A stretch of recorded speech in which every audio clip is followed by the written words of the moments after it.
Part 1, the invisible weight of sitting still. At first, Olivia didn't even notice it. The slow dulling of her body. The creeping stiffness in her back and shoulders. The way her energy seemed to drain faster, even on days when she barely moved. She was just working, just doing what everyone else was doing. Logging in early, staying online late, answering endless streams of emails, hopping from one video call to the next, sitting still. Hour after hour, day after day. It was normal, expected, even. No one warned her about the price. No one said that sitting still could be its own kind of exhaustion. Heavier, stickier, more invisible than the kind that comes from physical labor. But her body knew. By mid-afternoon, Olivia often felt foggy, restless, irritable. Her hips ached from pressing into the chair. Her shoulders tightened into rigid knots that no amount of stretching seemed to untangle at night. She started drinking more coffee to stay sharp, scrolling endlessly between tasks to keep herself awake. Still, she pushed through. Because what choice did she have? Everyone sat all day. Everyone felt tired. This was just life now, wasn't it? Extended sitting, even in good posture, significantly reduces blood flow, particularly to the brain and lower body. This not only causes physical stiffness and joint degeneration over time, but also reduces cognitive function, emotional regulation, and energy levels. There were little warning signs. The days when she stood up and her knees protested loudly, the nights when sleep felt shallow and broken, the weekends when she felt too tired to do anything, even though she had done nothing but sit all week. Still, Olivia shrugged it off. A better chair would fix it. A weekend nap would fix it. Maybe a massage someday when she had time. But deep down, she knew her body wasn't asking for better equipment. It was asking for a different rhythm, not more intensity, not more hours at the gym, just something simpler. A different relationship with movement, a different respect for stillness and the breaking of it, something small, something within reach. And soon she would discover just how powerful that small something could be. Part 2, standing up to save herself. The first steps toward movement. The idea came during a random webinar about workplace wellness. She wasn't really paying attention, half listening while responding to emails, until a phrase caught her ear. Your best energy boost isn't coffee, it's movement. Stand up once an hour, just 1 minute. Watch what happens. Olivia almost laughed out loud. 1 minute? One little stretch or stroll? How could that possibly matter when the real problem was bigger? Deadlines, stress, life. Still, something about the simplicity of it lingered. Stand up once an hour, no fancy plans, no special equipment, no big disruption, just standing up. The next morning, she set a quiet alarm on her phone. Every 60 minutes, a soft chime would remind her, stand up. Move a little, then sit back down. She didn't tell anyone. It felt almost too small to mention, but she decided to try for one day. The first few alarms were awkward. She stood up, stretched her arms over her head, rolled her neck a little, sat back down. It felt silly, forced. She felt self-conscious, even though she was alone in her tiny apartment. Is this really doing anything? She thought, but by midday, she realized something surprising. She didn't have the same heavy fog hanging over her eyes. Her shoulders didn't ache as much. She wasn't mindlessly reaching for coffee or sugar by noon. The tiny breaks were so quick she barely registered them, but somehow they were changing the texture of her day. Micro movements throughout the day improved blood circulation, oxygen delivery to the brain, and release endorphins, the body's natural feel-good chemicals. Even 1 to 2 minutes of light movement can reset attention and mood, preventing the energy crashes common to prolonged sitting. Encouraged, Olivia stuck with it. 1 minute, 1 stretch. 1 glass of water refilled. 1 short walk around the apartment.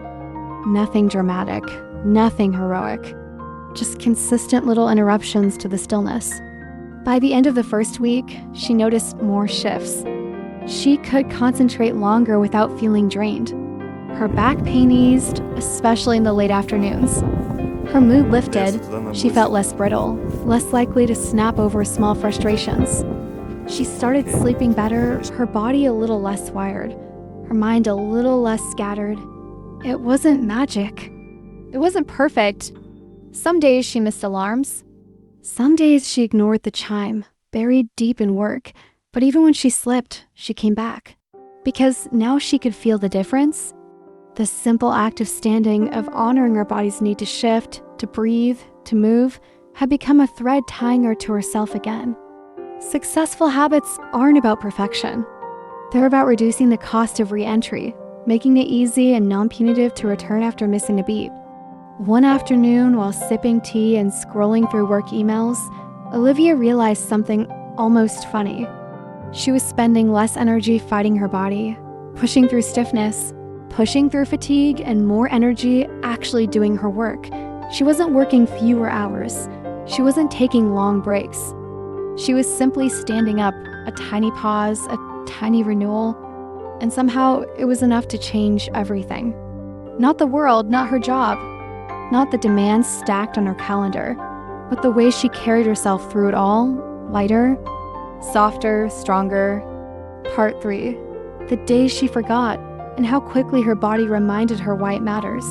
It started with one missed alarm, a tight deadline, a client meeting running over time, a flurry of urgent emails stacking up one after another. Olivia silenced the chime without thinking. I'll stand up after this. But after this stretched into an hour, then 2, then 4. By mid-afternoon, her body was screaming. Her lower back throbbed, a sharp, nagging ache she hadn't felt in weeks.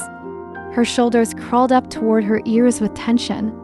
Her legs tingled from being frozen in the same position too long. The worst part wasn't just the physical pain. It was the mental fog, a dense, heavy cloud that settled over her thoughts, making even simple tasks feel impossible. Every decision took longer. Every email felt heavier. Her focus shattered into 1,000 tiny pieces.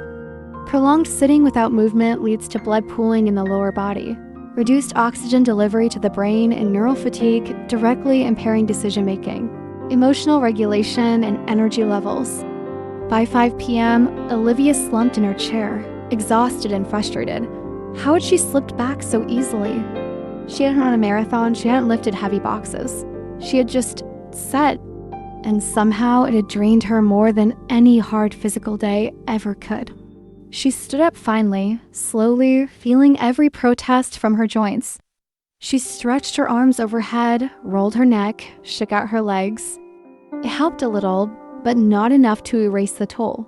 How did I ever live like this every day before? She wondered, rubbing the small of her back. The contrast was sharp now. The Olivia who stood up every hour was clearer, lighter, more resilient. The Olivia who forgot, even for one day, crumbled faster than she remembered. It wasn't about discipline. It wasn't about being good or bad. It was simply about listening to the small whispers before they became screams. Tiny habits aren't just about building discipline. They're about cultivating sensitivity to your own needs, learning to hear the body's quiet signals before crisis hits. That night, Olivia sat on her bed, legs stretched out in front of her, notebook in hand. Instead of berating herself, she wrote down what she had learned. My body needs movement to stay awake, alert, and alive. Ignoring small needs leads to bigger problems. I deserve tiny breaks, not as a reward, but as respect.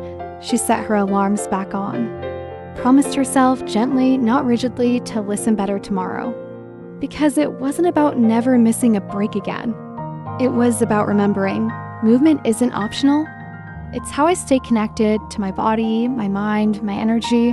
One stand up, one stretch, one tiny choice made again and again. And so Olivia returned, not perfectly, not without slip-ups, but with more tenderness, more patience, more trust in the small things that kept her whole. Part 4, moving with kindness, how tiny breaks changed her days. The next morning, Olivia began again. The chime on her phone sounded softly at 9:30 a.m. She stood up. stretched her arms above her head, took a few slow steps around her tiny living room. It wasn't dramatic, it wasn't heroic, but it was enough. The day moved forward, 1 hour at a time. Stand, breathe, stretch, sit, work, focus, stand again. A rhythm, a quiet honoring of her body's needs. Over the next weeks, the changes deepened, not all at once. Not in grand, Instagram-worthy transformations, but in small, steady ways. She finished tasks faster, with fewer mistakes. She felt less drained by late afternoon. She smiled more, sometimes for no reason at all. Her body felt lighter, more fluid, more capable. Micro-movement breaks restore circulatory health, regulate cortisol levels, and enhance neuroplasticity, making the brain more adaptable and resilient over time. Movement isn't just physical. It builds mental stamina and emotional agility. Olivia realized she wasn't just standing up to fight stiffness. She was standing up to stay awake, not just in her work, but in her life. She noticed the way sunlight changed the color of her walls during the day. She noticed the birds outside her window. She noticed when her body asked for a break, and she listened without guilt. Tiny movements, tiny awakenings. There were still days she forgot. Still afternoons when the work piled high and the alarms were silenced. But now she noticed the difference faster. The tension, the restlessness, the mental fog creeping in, and instead of blaming herself, she moved. One step, one breath, one small shift back toward balance. Healing doesn't mean never falling out of rhythm. It means building the capacity to return gently, kindly, again and again. One Friday evening, Olivia closed her laptop after a long but satisfying day. Her body felt used, but not abused. Her mind felt tired, but not crushed. She had moved all day. She had listened all day. And it showed in the way she exhaled, not from exhaustion, but from a quiet kind of pride. Not because she had pushed harder, not because she had done everything perfectly, but because she had honored the small things. Movement, she realized, wasn't just exercise. It wasn't a punishment or a goal to achieve. It was an act of love, an act of trust. Every time she stood up, she was whispering to her body, "I see you. I hear you. I care about you." And that, more than any fitness plan or productivity hack, changed everything. Tiny habits, big healing, always. Sometimes we think healing means doing more, pushing harder, moving faster, but sometimes healing begins when we pause, when we listen, when we remember to stand up and breathe again. In Olivia's story, it wasn't a grand workout plan or a dramatic life overhaul that made the difference. It was 1 minute, one small choice to honor her body before it begged for her attention. Tiny breaks, tiny moments of coming back to herself. Over time, they changed not just her energy, but her relationship with herself. Maybe today you can try to stand up, stretch your arms toward the sky. Take one deep, generous breath, not because you have to, not because you're broken, but because you deserve to move, to shift, to feel alive in your own skin. Tiny habits, big healing. Always